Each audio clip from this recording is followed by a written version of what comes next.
சமகால அரசியல் நிலைமை தொடர்பில் தெளிவுபடுத்துவதற்காக கிண்ணியாவில் ஸ்ரீலங்கா முஸ்லிம் காங்கிரஸ் நேற்று கூட்டம் ஒன்றை ஏற்பாடு செய்திருந்தது.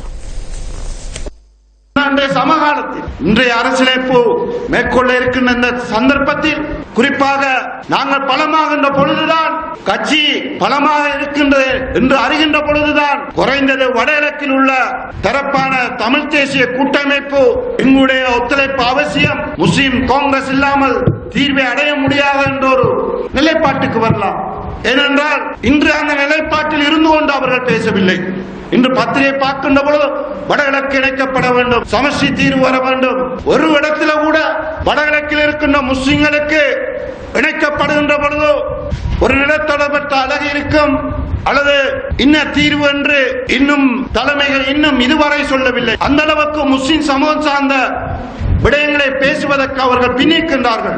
அவர்களுக்கு சொல்லுகின்ற செய்தி, இன்று உண்மையில் தமிழ் மக்கள் இழந்த இழப்புகளுக்கு இந்த நாட்டில் நிரந்தர தீர்வை காண வேண்டும் என்றால் முஸ்லிம் கிழக்கு மாகாணத்தில் இருக்கின்ற முஸ்லிம் சமூகத்தின் ஒத்துழைப்பும் அவர்களுடைய திரைத்தப்படுத்துகின்ற ஸ்ரீலங்கா முஸ்லிம் காங்கிரசின் ஆதரவும் இல்லாமல் ஒரு தீர்வினை காண முடியாது.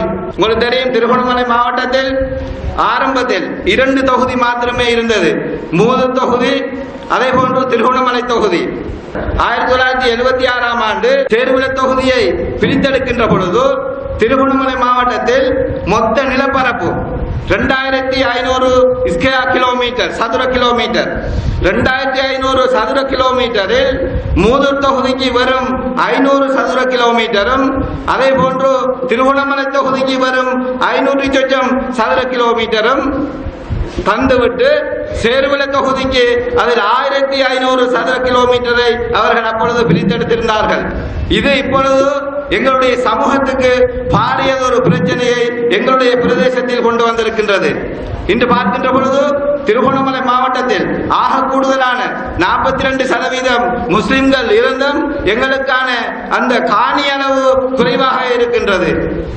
ஆனால் அவர்கள் வெறும் 3ஆம் இடத்தில் பெரும்பான்மையின சமூகம் இருந்தாலும் அவர்களுக்கு சேர்வலை தொகுதியில் 1500 சதுர கிலோமீட்டர் இருக்கின்றது. இப்படி இந்த நிலைமையை அப்பொழுது 1976ஆம் ஆண்டு அந்த செய்தியை ஸ்ரீலங்கா முஸ்லிம் காங்கிரஸ் போன்று சமூகத்துக்காக பேசுகின்ற ஒரு கட்சி அன்று இருந்திருந்தால் நான் நினைக்கின்றேன் இந்த தவறு நடந்திருக்காது.